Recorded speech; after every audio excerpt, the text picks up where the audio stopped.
Two. Time now for Fine Music, episode number 514. Welcome back, Murray Thomas. He's on tour. Sort of. 2025 for Okay. sure. Yeah. So in 1979, Robert Fripp released an album called Exposure. It was his first and, in fact, his only solo album ever.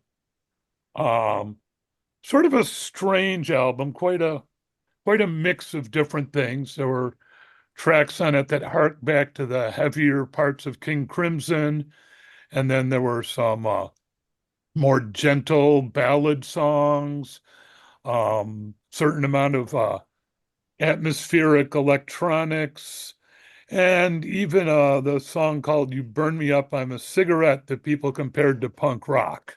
Hmm. Um, in fact, I can remember I was in college in those days. I think when you're in college, you get a lot more attached to certain forms of music than us people who've been around a little bit. And I can remember certain friends of my hand who were big prog fans getting really upset about this album. It's like, oh my God, Fripp has gone punk. It's so bad. It's like, but the story it's actually goes a lot deeper. Now, Exposure was supposed to be part of a three album series, a trilogy. Uh, the first of which was supposed to be a Daryl Hall solo album, which Fripp produced, which eventually came out in 1980 as Sacred Songs. The record company refused to release it because it wasn't commercial enough. But eventually, pushback from the fans forced them to release it in 1980. The second album is Peter Gabriel's second album that Fripp also produced. And in fact, samples from both of those albums show up on Exposure, or at least those artists like Daryl Hall and Peter Gabriel do vocal turns. Peter Gabriel does a really nice version of Here Comes the Flood, which is on his second album, but the version on Exposure is very different. There's also Terry Roach of the Roaches on the album because Fripp later produced their album. Now, but there's, like I say, there's a lot more to the story. So just recently, let me show you this. They put out a box set called Exposures. Exposures is, let me see here, 28 CDs and 4 DVDs, Oh, wow. Holy cow. What's the price which on that? covers everything that Fripp did from like 77 until 1980, which includes the album Exposure and several different takes on it, including one in which all the vocals are done by Daryl Hall. Um, but also, okay, in before that, in 76, Fripp went into seclusion in a um, like a retreat with by followers of Gurdjieff. Oh, no. Yeah, and he went into a like a meditative spiritual retreat and then came out of that and quote swore off the music industry but kept making music. um, and he moved to New York and actually lived several blocks from CBGB's and hooked up with Blondie and David Byrne and all these CBGB's acts, and actually appears on some tracks by Blondie, and on Talking Heads tracks. And also, he is obviously working with Bowie and Eno in those days. And he eventually came up with what he called Frippertronics. And Frippertronics is before anyone had samplers or looping machines, he would create tape loops and play over them. And he actually did a mini tour of doing Frippertronics in bookstores and record stores and churches and very, unexpected places. Um, and then following Frippertronics, he put together a band called the League of Gentlemen, which was a new wave dance band. Okay. All of this stuff appears on this box set. It starts out with some of the original guitar loops he based Frippertronics on and used them for a number of other projects.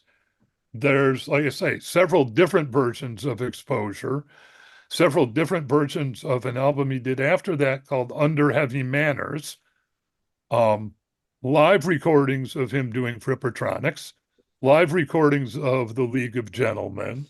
What else we got? It's just on and on and on. So I got this for Christmas from my brother.